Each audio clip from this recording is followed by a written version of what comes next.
નમસ્કાર મિત્રો, કેમ છો બધા? તો આજે હું લઈને આવી છું મિત્રો જ્ઞાન સહાયક માટે જે હમણાં ઉચ્ચતર માધ્યમિકના ફોર્મ ભરાણા છે તે માટે હું ન્યૂઝ લઈને આવી છું કે ઘણા બધા વિદ્યાર્થીઓ એવા છે કે જેણે ફોર્મ ભર્યા જ નથી. તો આપણે જોઈએ આજે ન્યૂઝમાં આવેલું છે ગુજરાત સમાચારમાં, તે આપણે આજે વાંચીએ છીએ. તો મિત્રો આ વિડીયો પૂરું જોવાનું ચૂકશો નહીં, જેથી કરીને પૂરેપૂરો વિડીયોની માહિતી તમને મળતી રહે. તો મિત્રો જોઈએ આપણે આજનો વિડીયો.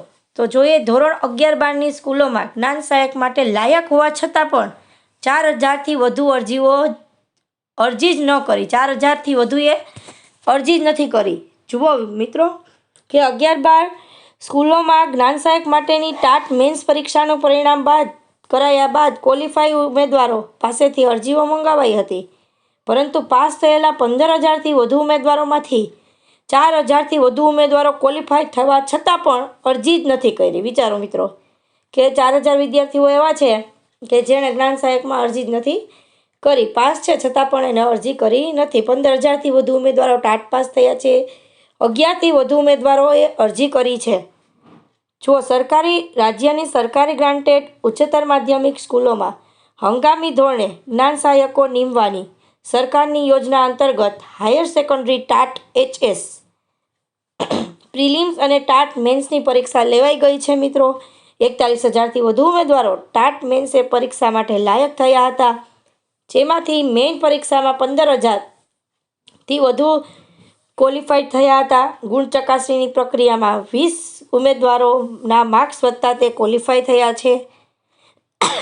થયા હતા, જેઓ માટે ભરતી પ્રક્રિયામાં અરજી કરવાની મુદત 1 દિવસ વધારાઈ ગઈ હતી. તો મિત્રો અરજીની પ્રક્રિયા પૂર્ણ થઈ ગઈ છે અને 11077 ઉમેદવારોએ જ અરજી કરી છે, જ્યારે 4000થી વધુ ઉમેદવારો પાસ થયા છતાં અરજી કરી નથી. હંગામી ભરતી હોવાથી ઘણા ઉમેદવારોને શિક્ષક જ્ઞાન સહાયક બનવામાં રસ જ નથી. વિદ્યાર્થી મિત્રો તો બધા આપણે જાણીએ જ છીએ મિત્રો કે આ ભરતી 11 માસ આધારિત ભરતી છે એ કાંઈ કામની નથી. જો હું સરકારને વિનંતી કરું છું કે તમે કાયમી ભરતી કરો. કેટલા વિદ્યાર્થીઓ છે ટાટ પાસ કરેલા છે, ટેટ પાસ કરેલા છે, તેઓ એમનેમ બેરોજગાર રખડે છે. તો હું સરકારને વિનંતી કરવા માગું છું કે ઘણી બધી ખાલી જગ્યાઓ પડેલ હોવા છતાં તમે ભરતા નથી. તો સરકારને કહું છું, વિનંતી કરું છું કે તમે આ ખાલી જગ્યા છે એમાં કાયમી ધોરણે ભરતી કરો.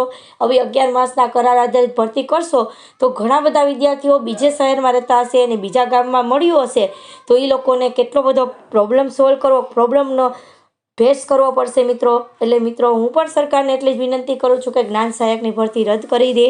તો મિત્રો ઘણા બધા આ ન્યૂઝમાં આપેલું છે કે જ્ઞાન સહાયકમાં ઘણા વિદ્યાર્થીઓને રસ જ નથી.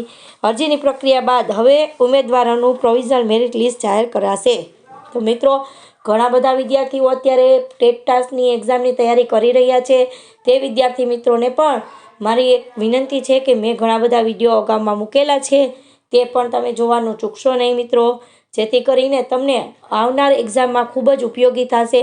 મારી પાસે ઘણા બધા મનોવિજ્ઞાનના પણ મટીરિયલ્સ પડેલા છે મિત્રો. તો હું ઘણા બધા આવનારી ટાટ એક્ઝામ માટે હું તેના પણ વિડીયો મૂકીશ. તો મિત્રો મારી ચેનલને ખૂબ સબસ્ક્રાઈબ કરો, જેથી કરીને તમને પ્રથમ નોટિફિકેશન તમને જ મળતું રહે.